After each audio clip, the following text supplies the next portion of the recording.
રાજ્યભરમાં પોલીસ દ્વારા ચેકિંગ ચાલી રહી છે, ત્યારે સુરતના ઝોન 4 વિસ્તારમાં પણ પોલીસ દ્વારા ડ્રગ્સ તેમજ નશાકારક પદાર્થોનો નાશ કરવા માટે ચેકિંગ શરૂ કરાઈ હતી, જેમાં ઝોન 4માં આવેલા અથવા ઉમરા ખટોદરા જેવા વિસ્તારોમાં પોલીસે સ્પેશિયલ ડ્રાઈવનું આયોજન કર્યું હતું, જેમાં પાનના ગલ્લા પર વેચાતા ગોગા પેપર પોલીસે કબજે કર્યા. તેની સાથે જ પાનના ગલ્લા ચલાવતા લોકોની અટકાયત કરી, જેમાં પોલીસે 15થી વધુ લોકોની અટકાયત કરી તપાસ શરૂ કરી છે.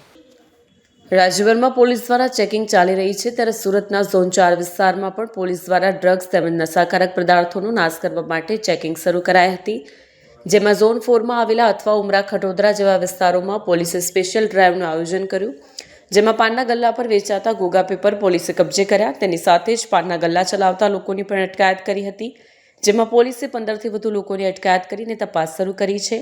છેલ્લા ઘણા સમયથી સુરત પોલીસ કમિશનરની ટીમો શહેરમાં ડ્રગ્સ ફ્રી સુરત અભિયાન ચલાવી રહી છે. પાનના પાર્લરો પર ચેકિંગ કરવામાં આવે છે અને ગોગો પેપર વેચનારાઓ સામે કડક કાર્યવાહી પણ થાય છે.